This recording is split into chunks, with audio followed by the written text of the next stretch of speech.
Bonjour, je m'appelle Éric Fassin, je suis sociologue, prof à l'université Paris 8.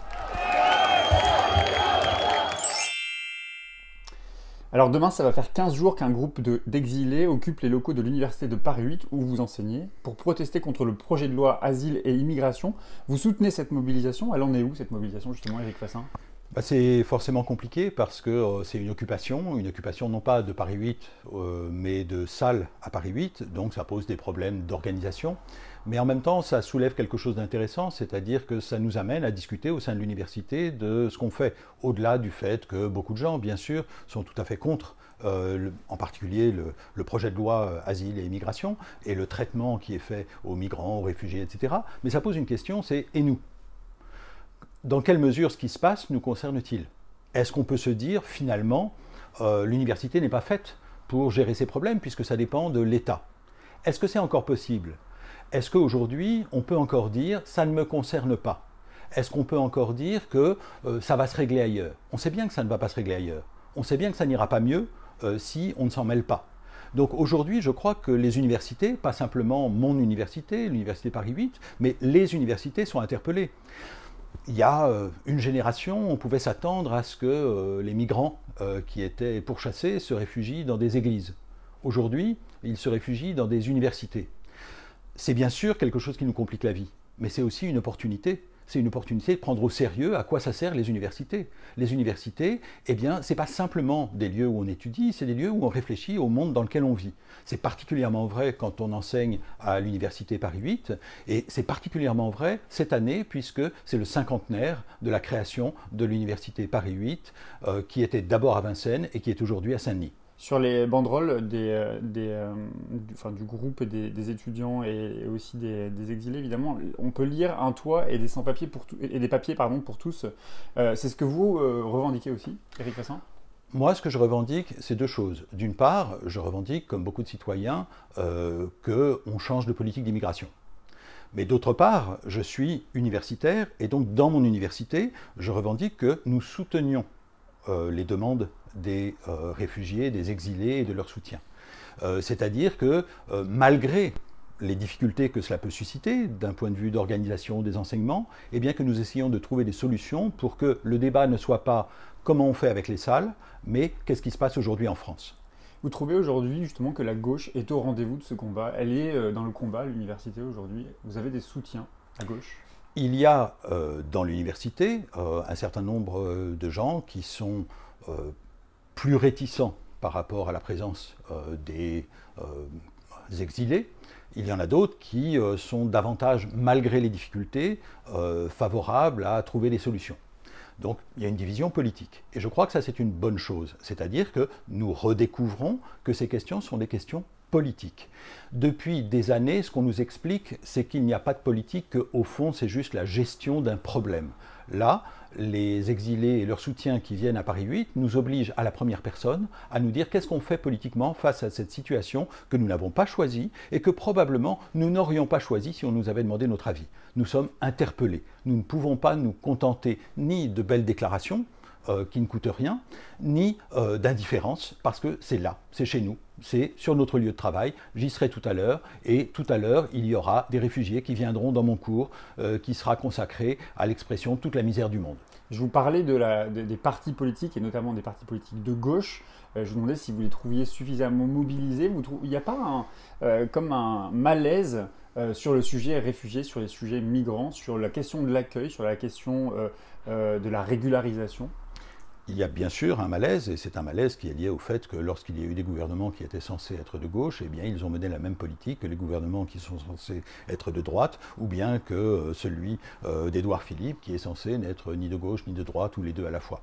En fait, il y a une continuité des politiques qui ne cesse de se durcir au fil des années, et donc je crois que c'est à juste titre que beaucoup de politiques sont embarrassés. En fait, ils ont accepté l'idée qui commande cette continuité politique depuis 30 ans et plus, à savoir l'immigration est un problème. Or, l'idée que l'immigration est un problème, c'est la question telle qu'elle est posée par le Front National. Nous avons une politique qui a été définie par le Front National. Il suffirait de changer de vocabulaire et de dire « Eh oui, il y a des problèmes ». Mais il y a une très grosse différence, à mon sens, entre dire que l'immigration est un problème et de dire qu'il y a des problèmes en matière d'immigration. C'est la différence qu'il peut y avoir entre considérer que le chômage est un problème, c'est-à-dire qu'on veut s'en débarrasser, et qu'il y a des problèmes dans l'école, mais on ne veut pas s'en débarrasser. Dans un entretien à Mediapart, vous dites, je vous cite, « On ne peut pas dire que l'Europe n'ait pas de politique d'immigration. Au contraire, c'est un des deux piliers qui définit l'Union européenne avec la politique économique. Le migrant est devenu justement le responsable de tout ce qui ne va pas en Europe aujourd'hui, y compris de la crise économique. C'est le bouc émissaire, le migrant. » Je crois que les politiques néolibérales de l'Europe s'accompagnent de l'Europe forteresse. Celui qui, par excellence, avait mis en place ce dispositif, c'est Nicolas Sarkozy en 2005, après le référendum sur le traité constitutionnel européen. Il avait alors dit qu'il fallait répondre au non à ce traité par une politique d'immigration qui allait protéger les gens et qui allait leur donner le sentiment de choisir. Et c'est à ce moment-là qu'il commence à parler d'immigration choisie par opposition à l'immigration subie.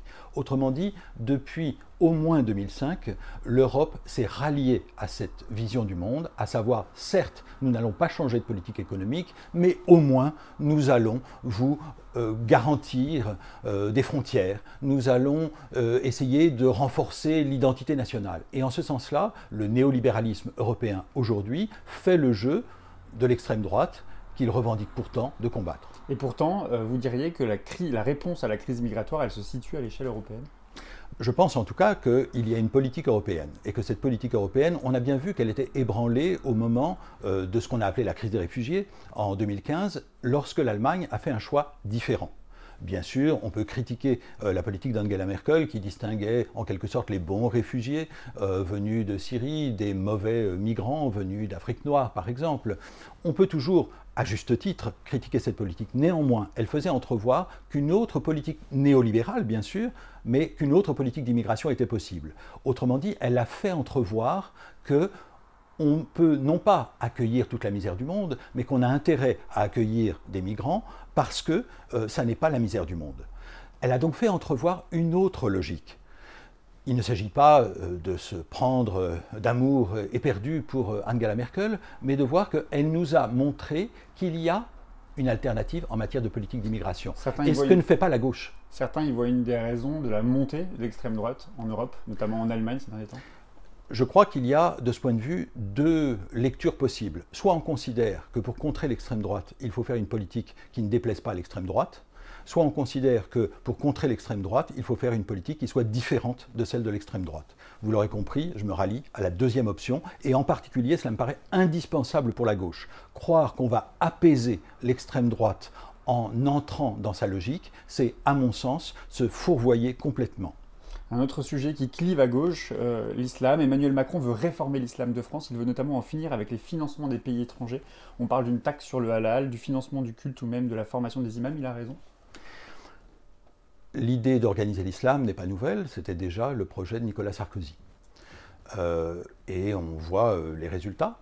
Le résultat, c'est que sous prétexte d'organiser l'islam, eh bien, on entretient l'idée, de la même manière que pour l'immigration, que l'islam est un problème. Je crois que mettre sur la table l'islam à chaque occasion n'est pas une politique de laïcité. En particulier, on voit bien que la laïcité, ça ne consiste pas à organiser les religions, mais à leur laisser leur liberté. Sinon, ça veut dire qu'on aura plusieurs religions d'État.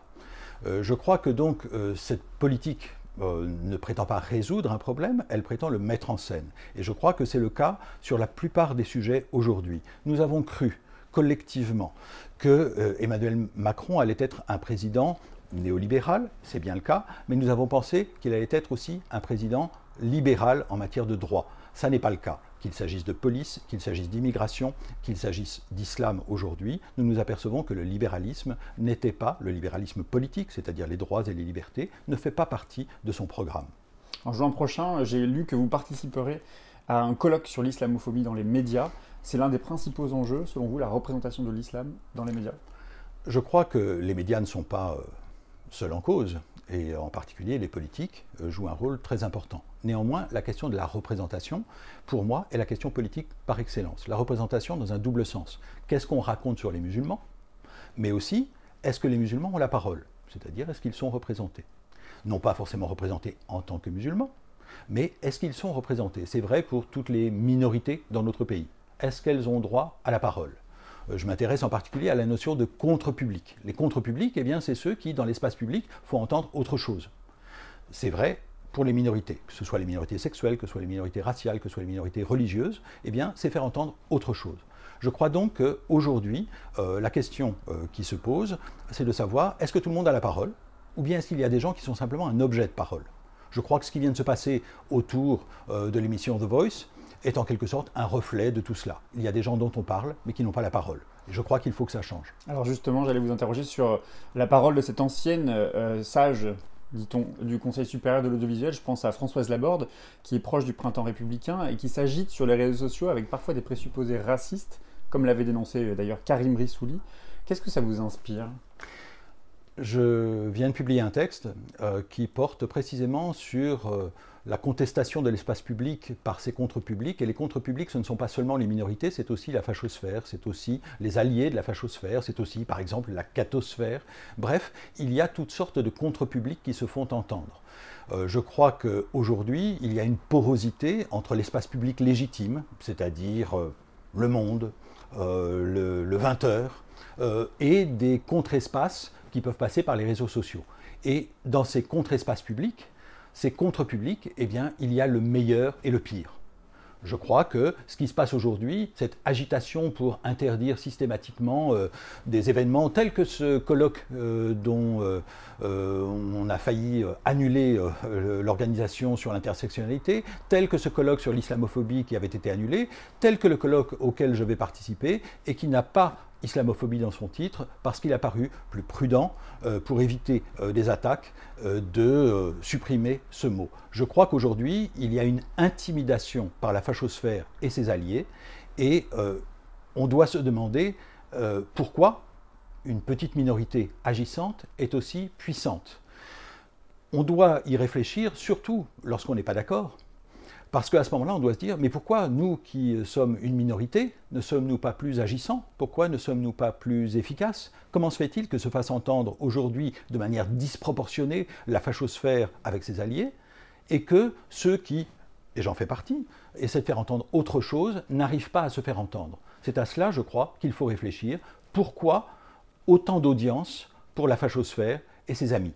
J'ai une dernière question, Éric Fassin, et c'est Christiane Taubira qui vous la pose. Elle pose la question de la place de l'intellectuel dans l'espace public. On l'écoute. Éric Fassin est une personne pour qui j'ai une grande estime, dont les travaux sont extrêmement utiles aux politiques. Éric Fassin, Didier Fassin, d'autres aussi. La littérature, les autres auteurs qui, eux, sont davantage dans la littérature que dans les sciences humaines aussi sont très utiles. Ce sont des personnes qui nourrissent ma réflexion et ma pensée. Moi, ce que j'aurais, c'est pas vraiment une question en tant que telle, c'est peut-être une invitation à la réflexion commune. Pourquoi on ne parvient pas, dans ce pays, la France en particulier, pourquoi on ne parvient pas à mettre en place une espèce d'instance où les intellectuels pensent et pensent et pensent et pensent, mais où ils sont nourris d'éléments factuels, d'éléments matériels, de contraintes, de blocages, et ce qui permettrait aux politiques voilà, de conserver en perspective les principes, les grands objectifs, et en même temps de trouver des voies pour contourner les obstacles, les difficultés. Parce que la réalité en France, c'est qu'on a d'un côté des intellectuels qui, à l'occasion, surgissent et interpellent les politiques sur la loi asile et immigration, sur la loi antiterroriste, sur la déchéance de nationalité, donc qui surgissent comme ça, alors que l'exercice du pouvoir est quotidien. Et l'exercice du pouvoir a besoin d'échapper à la tête comme ça sous l'eau, et à respirer constamment, et à revoir la perspective. Donc si tout le long, en fait, de l'action politique, il y a cette réflexion qui n'est pas juste à partir des principes, à partir des données, mais aussi à partir des faits matériels, à partir des freins, à partir des contradictions de la société. Je crois qu'on avancerait tous ensemble. Alors, Éric Fassin, à quand une instance de réflexion partagée, intellectuelle, terrain et politique? Christiane Taubira pointe un vrai problème, c'est-à-dire l'absence de communication entre le monde intellectuel et le monde politique. La question est de savoir à qui la faute. Pour ma part, j'ai le sentiment que les politiques ne veulent plus entendre les intellectuels. Ou plutôt qu'ils ne veulent les entendre que s'ils disent ce qu'ils pensent déjà. Donc, à mon sens, le problème, si nous parlons d'immigration, n'est pas qu'il n'y ait pas des intellectuels qui interviennent dans l'espace public, à la fois sous la forme de tribunes, mais aussi de toutes sortes d'analyses. J'ai fait partie d'un collectif qui s'appelle Cette France-là, qui a publié plusieurs volumes, essayant d'analyser de manière très précise la politique d'immigration. Sur mon blog, par exemple, de manière régulière, j'écris, j'analyse, par exemple, la politique d'immigration comme un dispositif qui passe à la fois par ce qui se passe en Libye, ce qui se passe en Méditerranée, ce qui se passe à Vintimille, ce qui se passe à Calais, ce qui se passe à La Chapelle, et ce qui se passe aussi à Paris 8 aujourd'hui. Donc je crois qu'il y a des gens, et il y en a beaucoup, si on prend le Gisti par exemple, qui sont des intellectuels spécifiques, c'est-à-dire des gens qui, à partir de leur pratique du droit, essaient de penser les politiques d'immigration. Je crois qu'il y a beaucoup de gens du côté du monde intellectuel qui disent des choses. La question, c'est pourquoi les politiques ne veulent-ils pas les entendre? Et je crois qu'il y a une bonne raison qui apparaît peut-être dans la question telle qu'elle est formulée par Christiane Taubira, c'est que les politiques ont le sentiment qu'eux ont des contraintes. Autrement dit, que la politique n'est pas un choix. Or, je crois que cette vision de la politique est la raison pour laquelle il y a une désaffection générale pour la politique. Si les politiques eux-mêmes croient qu'il n'y a pas d'alternative, pourquoi les gens s'intéresseraient-ils à des alternatives politiques? Merci beaucoup Éric Fassin. Demain, je recevrai Igor Zamykei. Il est le patron du Parti communiste français parisien. Il co-signe avec une trentaine de jeunes dirigeants du Parti communiste français, dont l'adjoint au maire de Paris, Yann Brossat, un texte qui fait grand bruit et qui, dit-on, prépare la sortie de Pierre Laurent à la tête du PCF. Vous avez une question pour lui? Alors, je ne connaissais pas les signataires et je ne connais pas les détails des querelles internes au Parti communiste français et ça ne relève pas de ma compétence. Mais j'ai lu cette tribune et je remarquais que ni le mot droite ni le mot gauche n'apparaissent dans ce texte. Et comme j'ai travaillé sur le populisme de gauche et que je me suis inquiété de la disparition de cette opposition entre droite et gauche dans un discours de gauche, je me demandais si ça correspondait à un choix ou à un oubli. Et que ce soit un choix ou un oubli, j'aurais aimé savoir pourquoi. Alors je lui transmettrai la question, merci beaucoup. Merci à vous.